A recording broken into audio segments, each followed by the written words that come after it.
Premier Ford was just taking questions from the media after imposing a 25% surcharge on electricity exports to the U.S. Our Sean Leathong is there, and he'll give us a wrap. And we should just note that this is according to Doug Ford.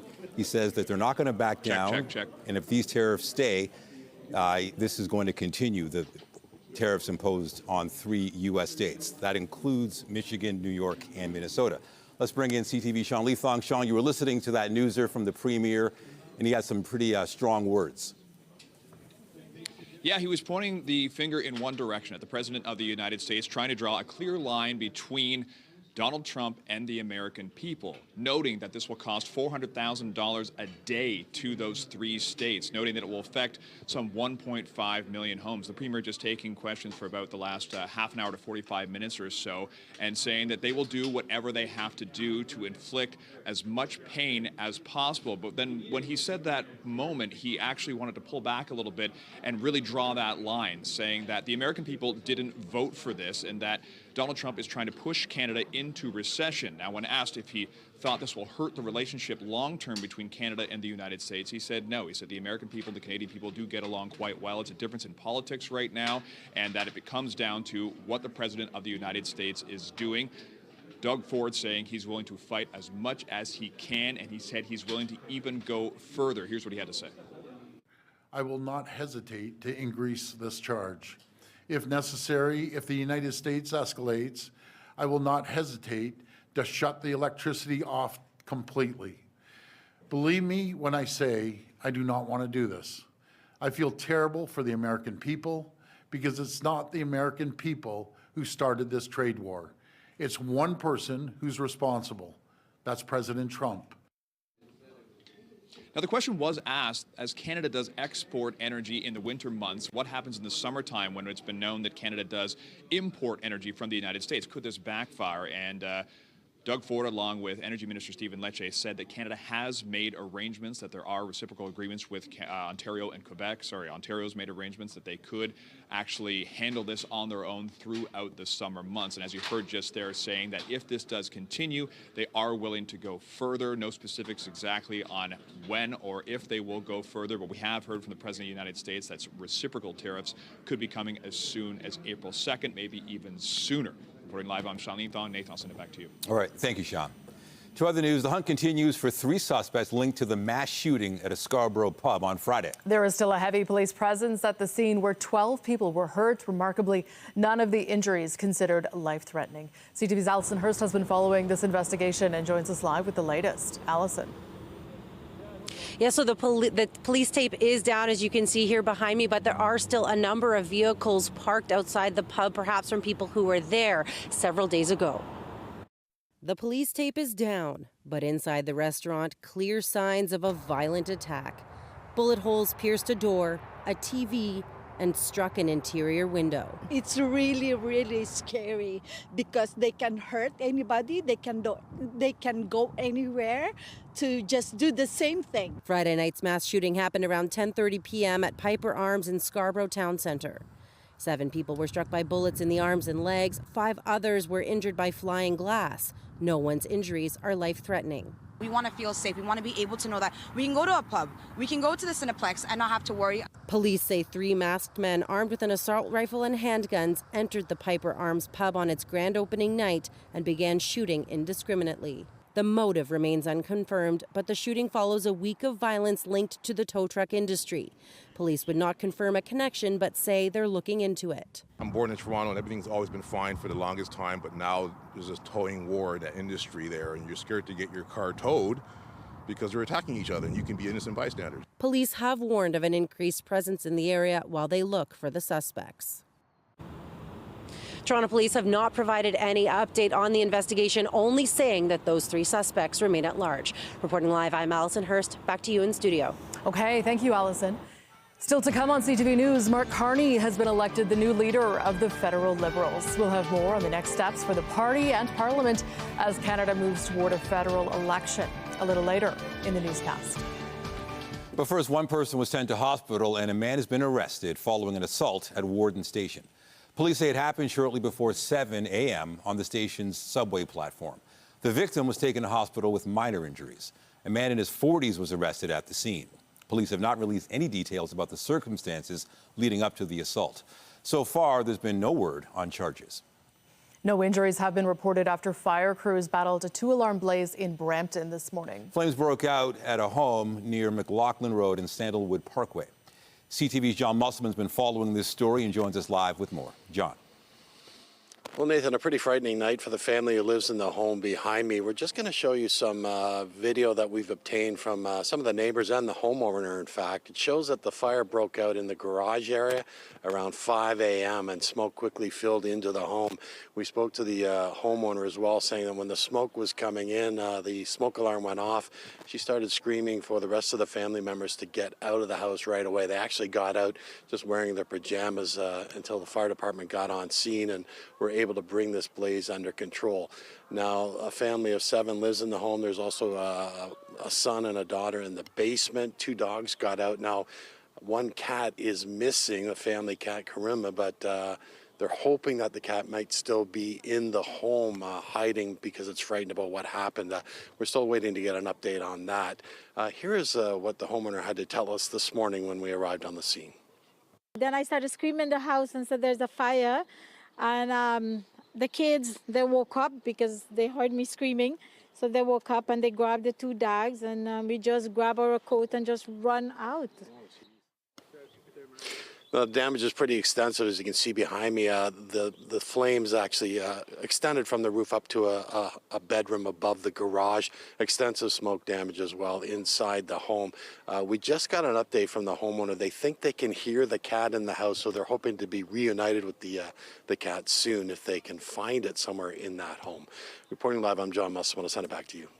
Okay, thank you, John. A child in Hamilton has tested positive for measles. Hamilton Public Health Services says the infection is travel-related. Health officials say people may have been exposed at the Hamilton Medical Center and walk-in clinic on the morning of March 5th. Others may have also been exposed at a Costco location in Stony Creek between 3:30 and 7:30 p.m. that same day. There is also concern about possible exposure at the Stony Creek Medical Walk-in Clinic and McMaster Children's Hospital Emergency Department on the evening of March 6th.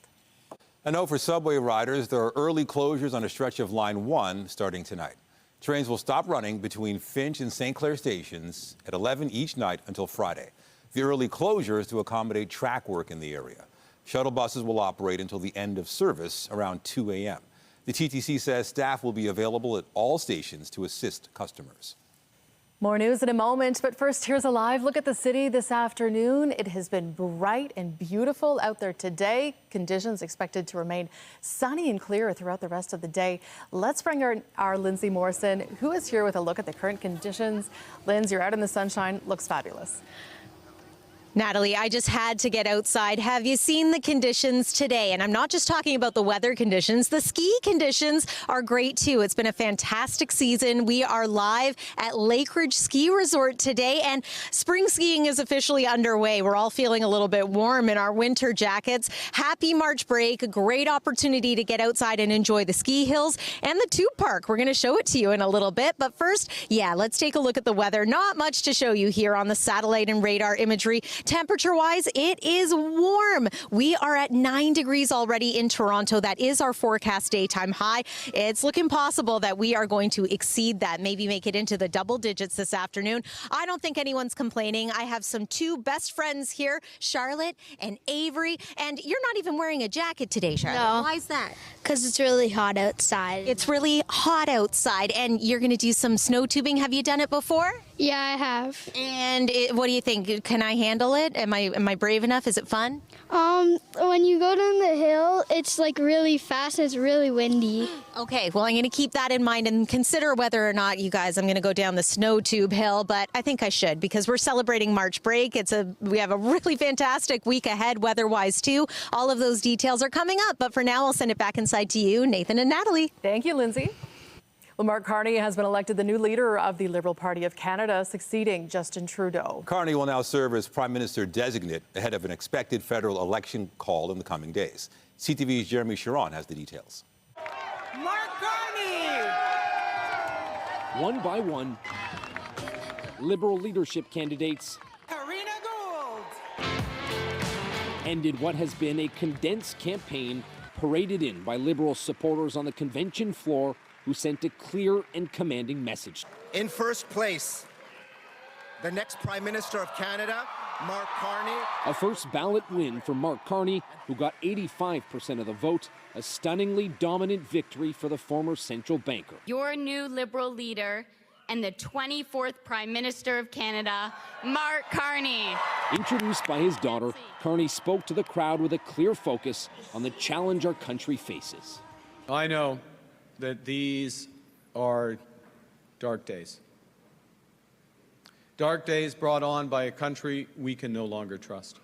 The room full of grassroots members heard from their new party leader, who spoke clearly to Canadians about what lies ahead.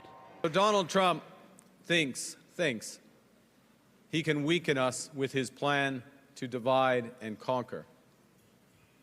Pierre Poilievre's plan will leave us divided and ready to be conquered.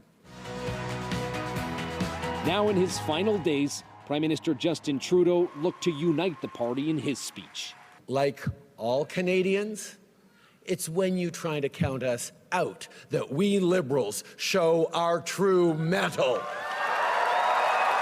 Fueled by their party's newfound momentum in public opinion polls, Liberals heard too from former Prime Minister Jean Chrétien, who had a clear message for U.S. President Donald Trump. From one old guy to another old guy.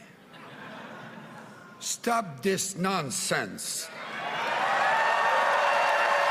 In all, more than 400,000 Liberals registered to vote. 150,000 of them cast their ballot to select their leader and Canada's next Prime Minister. Now the focus shifts to what comes next. The biggest questions still remain unanswered. How soon will Mark Carney officially become Prime Minister, and how quickly will his party want an election?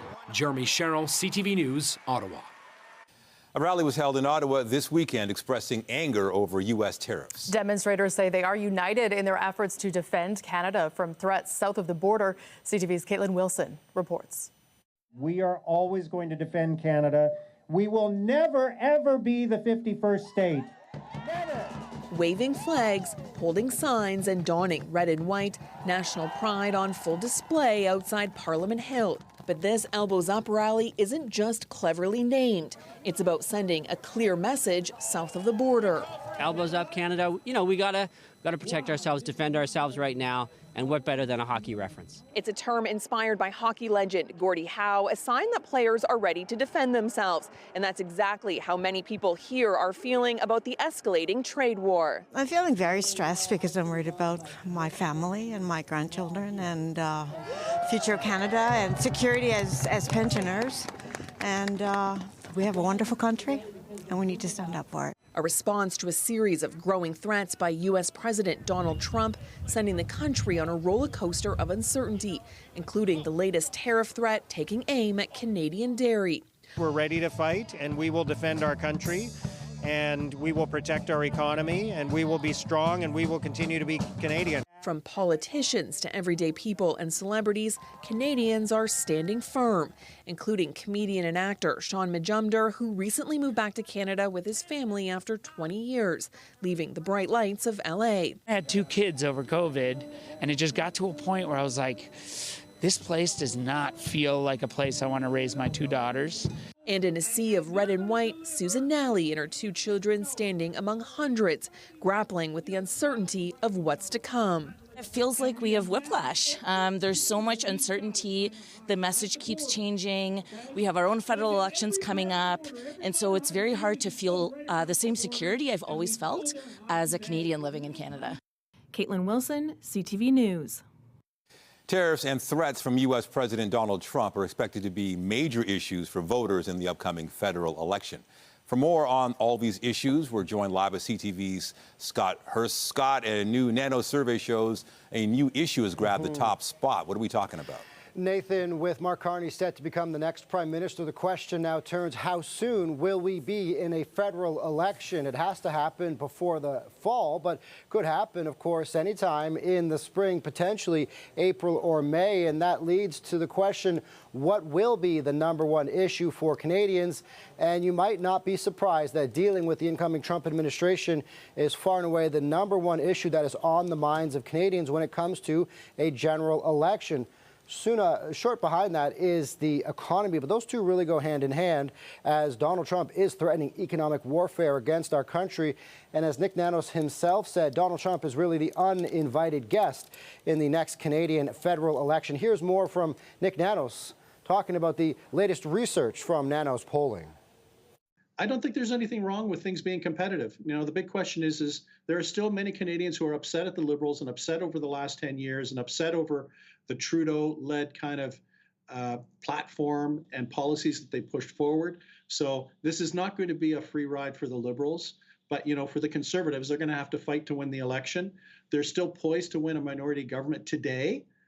Or a majority government. They could squeak out a majority government because the Conservatives are still doing really well in the province of Ontario, but it's going to be a little more competitive. So, Nathan, as we shift our attention to a federal election, the Liberals have gotten quite a bump in polling over the last several weeks as they've been going through this Liberal leadership race with 4 candidates vying for Liberal leadership. They really have taken a lot of the headlines and a lot of the talk in the news, but the Conservatives throughout all of this remain the front runners, remain in the driver's seat when it comes to potentially the next Prime Minister and when it comes to who Canadians might want to form the next government, as we are likely in a federal election sometime in the spring, Nathan. And also, Scott, we've seen rallies against those U.S. tariffs promoting a sense of national unity. Could that impact the election as well? Well, as you saw from that rally on Parliament Hill, Ottawa police estimate that there were upwards of 1,000 people at that rally donning the red and white outside Parliament Hill, denouncing the threat of tariffs and the threat of annexation. So a lot of Canadian pride on display, as we've seen in rallies like this, as we've seen in really a Buy Canada push, and what we've also seen from the connectivity amongst the premiers as we're dealing with this threat in a Team Canada approach. And so when it comes to Canadian pride and when it comes to denouncing the threat that is coming from the Trump administration, it appears pretty evident that this will be the dominating issue when we do go to a next federal election, Nathan. All right, CTV's Scott Hurst on the upcoming federal election. Thank you. Thanks, Nathan. A new U.S. bill aims to withhold funding for any operations to invade or seize land from Canada, Panama, or Greenland unless Congress agrees to it first. The bill, titled the No Invading Allies Act, has been introduced to the U.S. House of Representatives. It would require U.S. President Donald Trump to seek a formal declaration of war.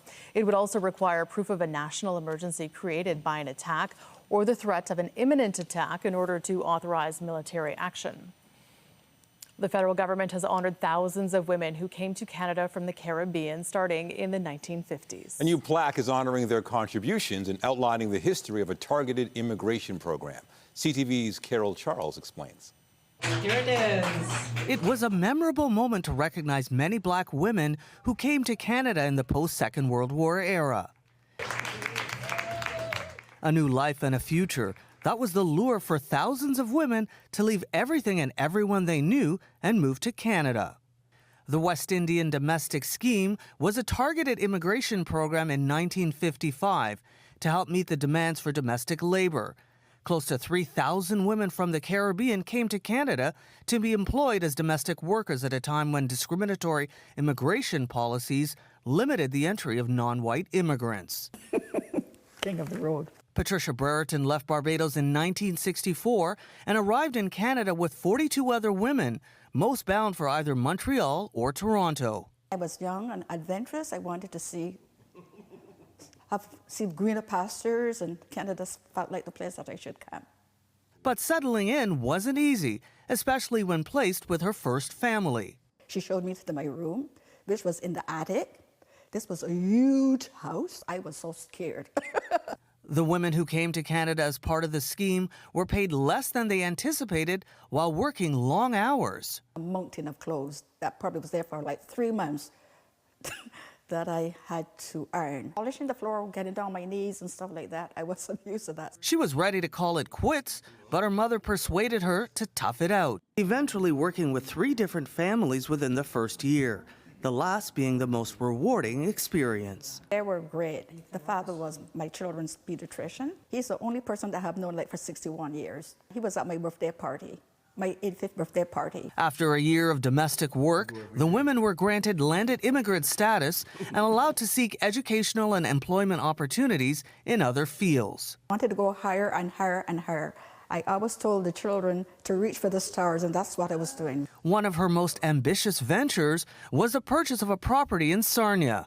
The property was a daycare for the elderly, where she dedicated the next 22 years of her life. I started out as a domestic, as I said, and I ended up as an entrepreneur. The commemorative plaque issued by Parks Canada is a token of thanks to these women who gave so much. It's fantastic to think that they have really and truly acknowledged us for all that we did. You know, the families that we served and helped and children that we raised and stuff like that. The plaque is on display here at the Blackhurst Cultural Centre. Next year, Parks Canada will install the plaque outside of Bathurst subway station, where many of the domestics socialized and connected during the early years. Carol Charles, CTV News. We are live here at Lake Ridge Ski Resort. Everyone say happy March break. And we're at the top of the snow tube hill. You guys want to give it a whirl? Let's see. All right, have fun. And conditions are great here, not just with the weather, but also with the snow. Go for it. If you're hoping to do some skiing or some snowboarding or some snow tubing this week, bye. I've got some great news for you. Conditions look awesome. A full look at your weather forecast is coming up here on CTV News at noon. We'll be right back.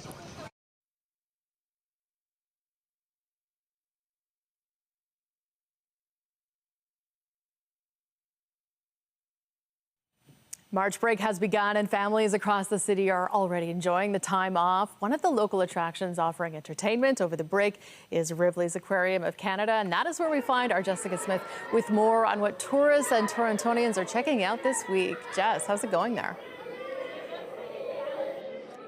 Well, Natalie, we're taking a walk on the wild side underwater here at Ripley's, and they have so much fun programming. I'm joined by Peter with the Aquarium. Talk to me about your March break programming, because we've only been here for a little while, and it is absolutely packed. Yeah, it's one of our best weeks of the year, and it's nice to see, you know, all these people, all ages coming to visit today, and that's really what is our great experience, is that it does appeal to everybody, and we really enjoy the crowds. So what we've done, a few things to try to sort of spread out the attendance, is we're open 9 in the morning till 11 o'clock at night. We have a Sharks After Dark promo with save $5 after 5 o'clock. We're doing promos with Presto, and we're also back on City Pass this year, and that's a 38% saving, and you get to go to 5 different attractions, including Ripley's Aquarium of Canada. So it's really great here.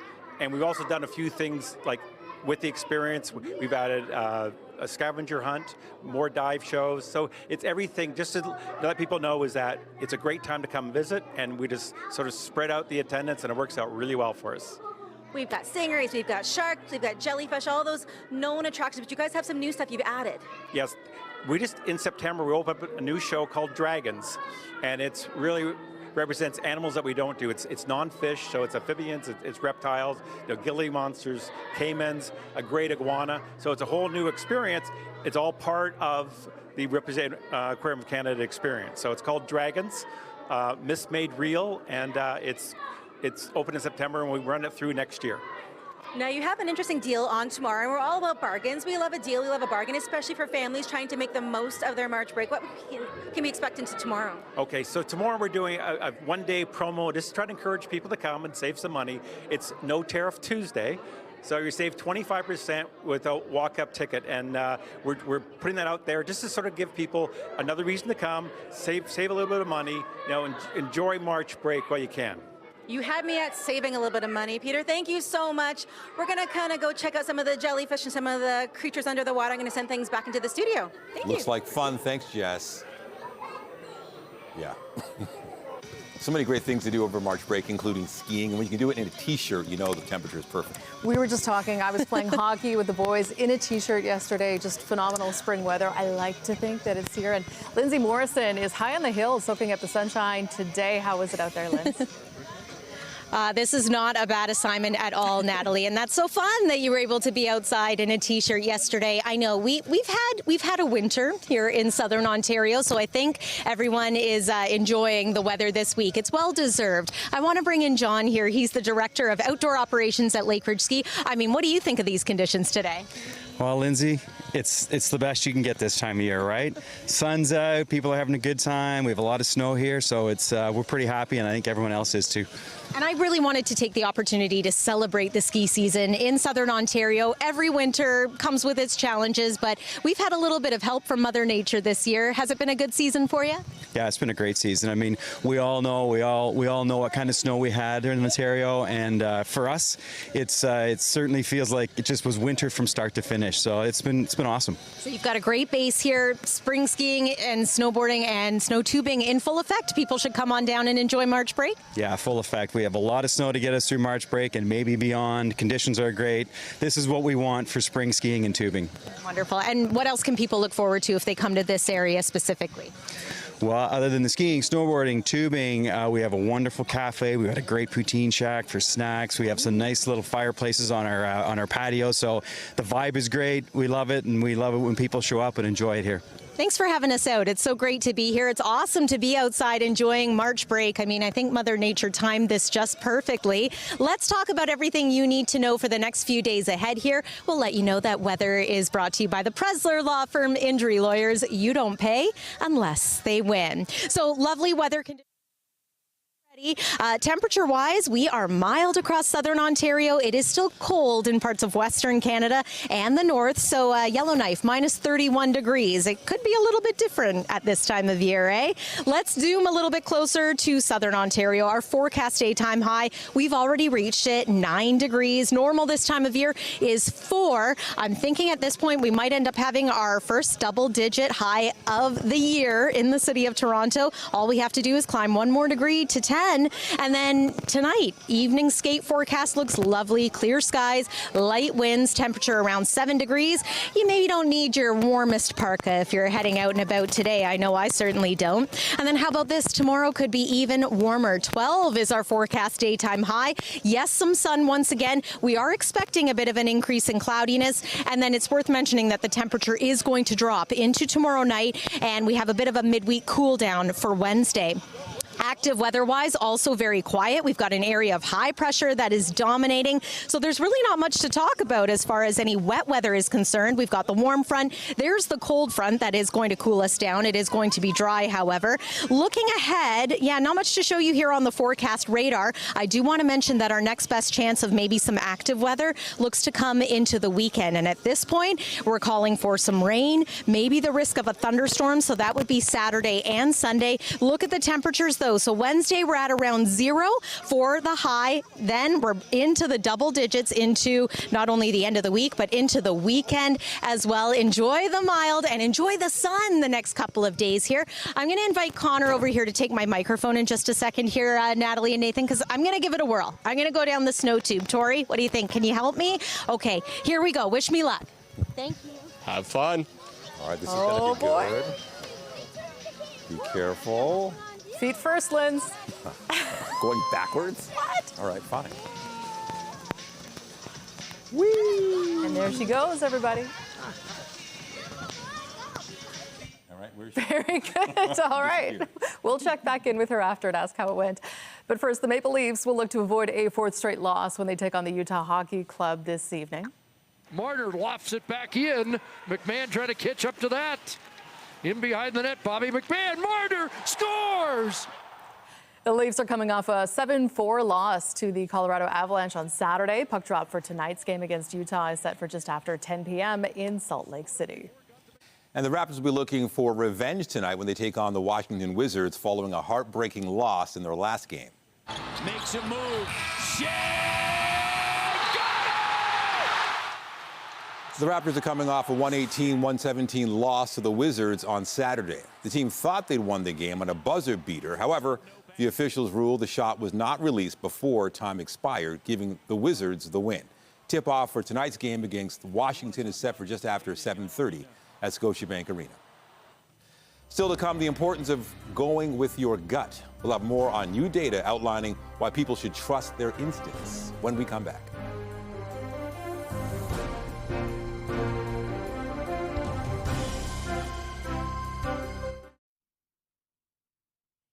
Have you ever been stuck with a tough decision and gotten advice from a friend that goes against what your gut is telling you?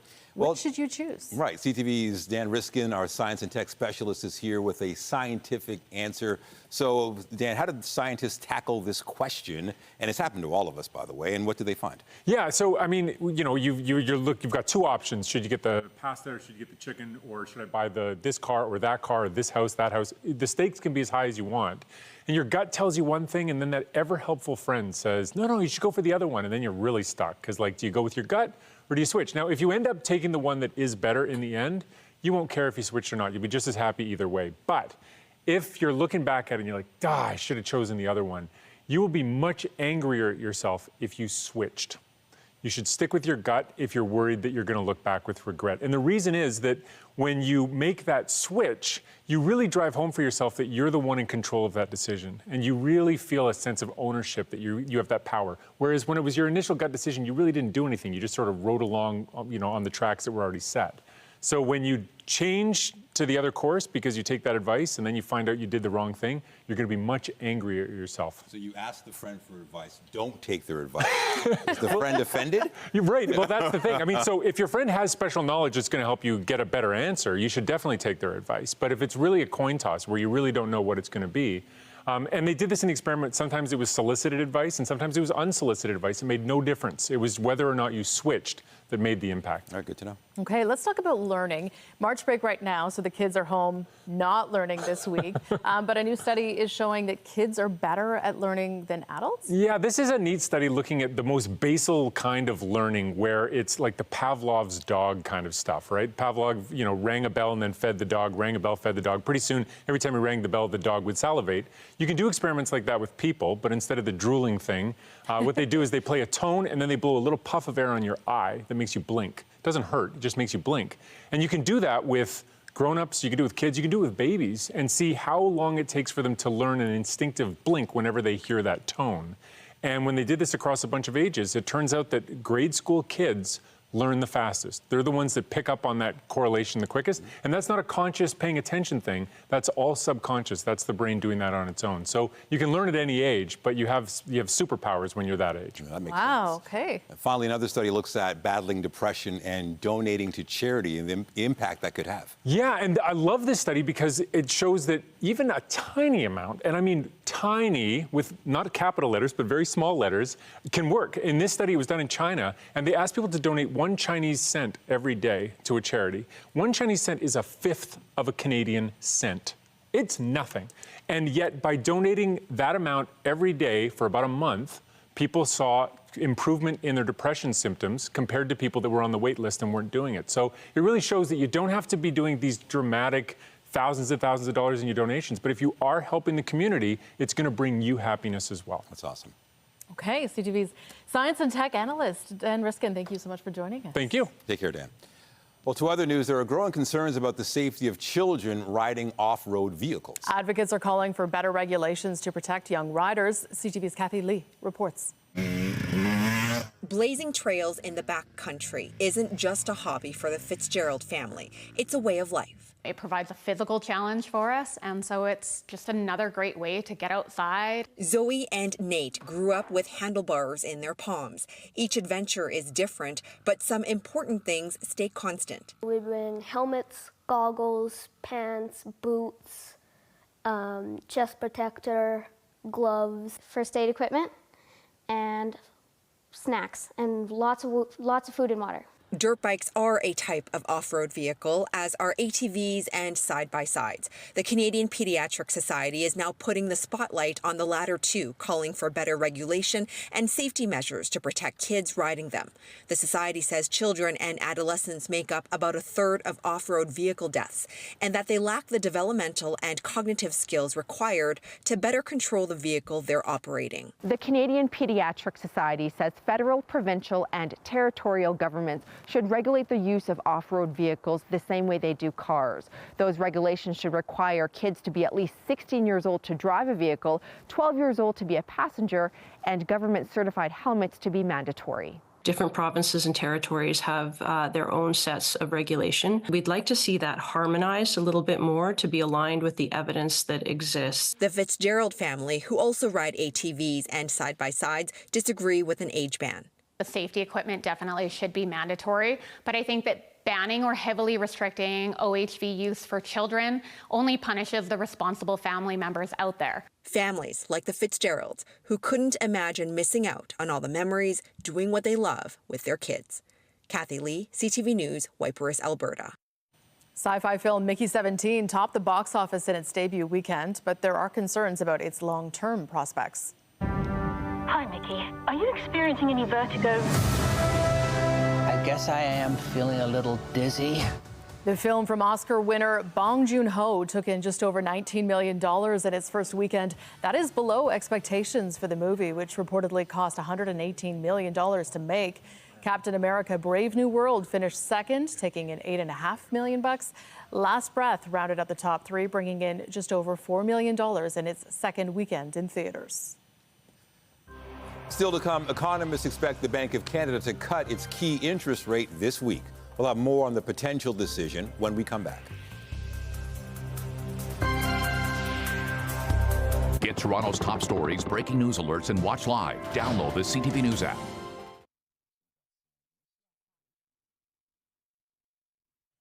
Well, there has been no news about pop star Harry Styles for several months now, but rumors are swirling that the British singer could be headed to Las Vegas. For more on this, we are joined live by Sam East, host with 99.9 Virgin Radio for our Monday segment, Chronically Online. Sam, thank you for joining us. Let's start out with those online rumors about Harry Styles. Is this promising for fans who want to catch a Styles show? Harry Styles fans over the weekend have been in an absolute tizzy over this, and I feel for Harry Styles fans because nothing has been confirmed yet. The rumors that have been circulating, and only one semi-reputable source reported this, the New York Post. The New York Post said that 35 shows could be coming to the Sphere in Las Vegas for a residency, and fans are understandably freaking out over this. Look at them. They know that it's going to be expensive. They know that they'll have to travel for this. At this point, there has been no confirmation, but that hasn't stopped his fans worldwide from just, well, freaking out. 35 shows, wow. Now, I don't know if you'll find Harry Styles on a dating app, but in another story, we know that Tinder is hoping artificial intelligence can help the romantics out who use these apps. Can you tell us more about that? Yeah, you know what? They are kind of grasping at straws here at this point because there's been a growing discourse with the dissatisfaction associated with dating apps. And for anyone who's been on them, you know that sometimes it can be a slog. But the people behind Tinder and similar dating apps are releasing an AI chatbot, much like other apps that you may use, which will essentially be your coach as you navigate the dating world, helping you pick out better pictures, helping you with the messages that you send, and really just being kind of your wingman throughout all this. Who needs an actual human to help you out? You have AI at your side now. Well, there you go. I know when you sign up for LinkedIn, you have AI helping you build your profile, so I guess this is similar. Yeah, I mean, all the help that single people can get in this case, hopefully it'll turn out better results because there's a lot of fatigue that's being reported on these dating apps. And not to mention this AI chatbot could also help in filtering out more kind of off-color comments. There is a safety component to that as well. So hopefully this will be used for good rather than evil. There you go. And I'm told you have some personal experience to share on this. Is this connected to the AI factor? What's going on there? Is that what the producer said? Yeah. Oh, well, you know, the experience on dating apps is real. I've been on, you know, Hinge. I've been on the Bumble, and AI has yet to kind of creep its way in. And so my take on this is, why not at this point? Any help we can get, not discriminating. Okay, very good. Thank you so much, Sam East. Reminder, you can always hear Sam on 99.9 Virgin Radio from 2 to 5 p.m. Great to chat with you. Thanks, Natalie. Well, the Bank of Canada is expected to slash its key interest rate this week amid uncertainty caused by the trade war with the U.S. Most economists are anticipating a quarter-point cut Wednesday as the bank waits to see how long the trade war lasts. The bank has cut its key interest rate 6 consecutive times, bringing it down to 3%. Bank of Canada Governor Tiff Macklem has stated the bank will use its policy rate to smooth the impact of tariffs. However, he's warned that if the duties are long-lasting, the economy will not recover the same way as it did from COVID-19. The parent company of 7-Eleven is reconsidering a possible sale to Quebec-based convenience store giant Couche-Tard. Today, the company confirmed talks have begun on a sale plan, which could lead to Couche-Tard's $47 billion takeover bid. Both sides are working on a plan which they say would satisfy U.S. antitrust regulators. 7-Eleven originally rejected the takeover pitch last year, saying the offer was too low. Still to come on CTV News at noon, a new Canadian children's show aims to get kids interested in the natural world while honoring the ideas of a biologist from the Yukon. We'll have more on Northern Tales when we come back.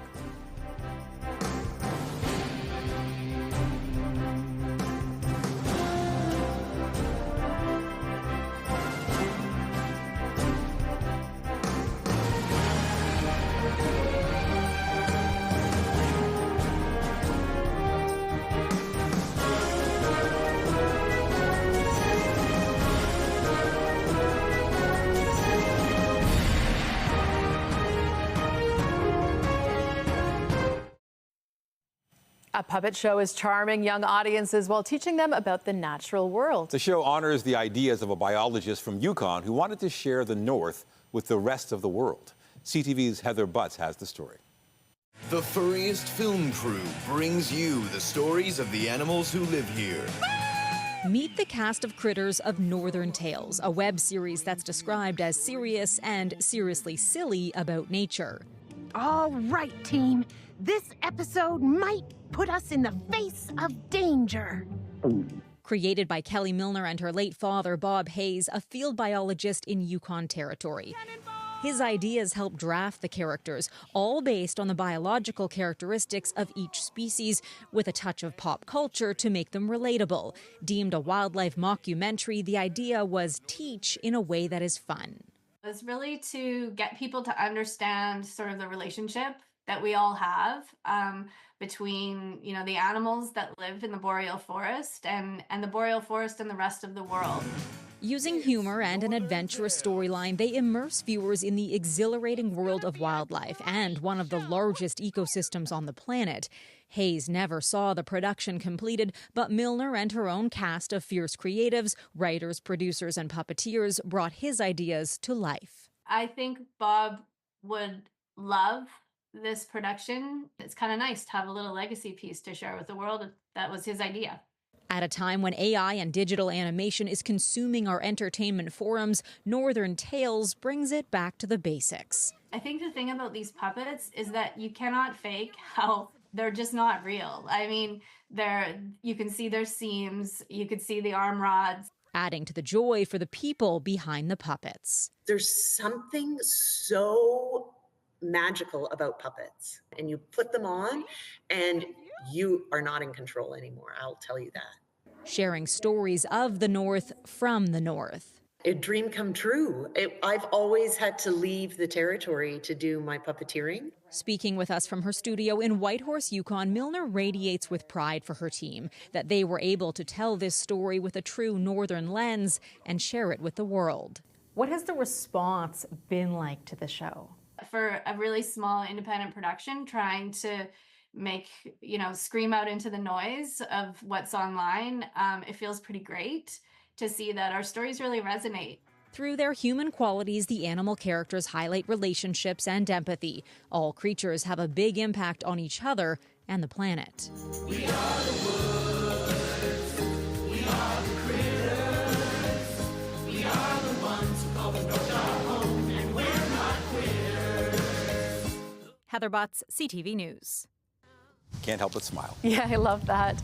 Let's go back to Lindsay Morrison. Linz, we saw you 20 minutes ago going headfirst down the hill, and then you disappeared. Tell us about that. How'd it go?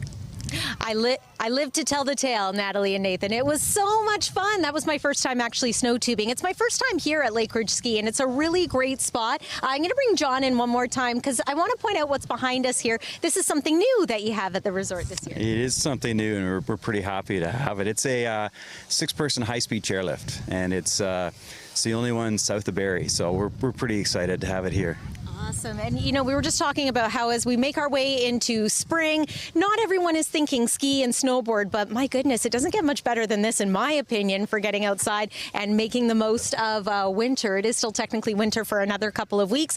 You're going to be open all week long? We are open all week, so come on out and enjoy it. It's going to be a wonderful week. Weather like this all week. It's the best spring conditions you can get. And look at the attire. I mean, I'm overdressed, Natalie and Nathan. I'm sweating a little bit out here. It's just so enjoyable. Let's take one more look at the weather conditions. As we make our way into the night tonight, we are going to remain mild. Forecast overnight low tonight of about 4 degrees, maybe 5. And then into tomorrow, it is a double-digit day once again in many parts of the south. Another surge of warm air is expected a little bit later on this week after a midweek lull. So around Wednesday, it is going to be cooler. It's going to be a little bit cloudier, but we're also going to enjoy brilliant sunshine as we make our way toward the end of the week. It's into the weekend that conditions get a little more active again. But get outside, make the most of winter, enjoy March break. It's been lots of fun here at Lake Ridge Ski Resort. Natalie and Nathan, I'll send it back inside to you. It just looks like so much fun. Enjoy yourself. Take care. Well, that's it. That is CTV News at noon. Remember, you can get Toronto's breaking news all day long on CP24 and at ctvnewstoronto.ca. For Lindsay Morrison and all of us here at CTV News, thank you for watching. I'm Natalie Johnson. And I'm Nathan Downer. Be sure to join us later for CTV News at 5 and 6. Have a great afternoon.